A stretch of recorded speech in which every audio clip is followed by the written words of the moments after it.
So kalalabas lang po ng balita na ito na yung legit talaga na pumanaw na si dating Senate President and dating Senador Juan Ponce Enrile sa edad na 103 years old. So Rocket rin ulit nagbabalik.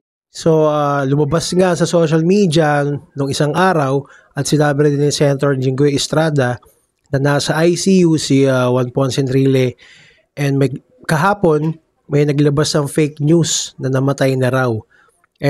Pinabulaan nga ni Ramon Tulfo kahapon. And yung mga comment section nga, ako naman ang comment ko lang is isa lang ang sabi ko, sa kinahaba-haba ng buhay sa mundo ni Juan Ponce Enrile, si Manong Johnny, sana natanggap niya yung peace sa sarili niya, sa pamilya niya, and sana natanggap niya ang Panginoon sa puso niya. And we have, nakikiramay kami sa pagkawala ni Manong Johnny, and napaka-fond memories naman na yung nagawa ni Manong Johnny over the years. 103, imagine guys, napakahaba na nilakbay. Ang biruan nga di ba? Inabutan pa yung mga dinosaur.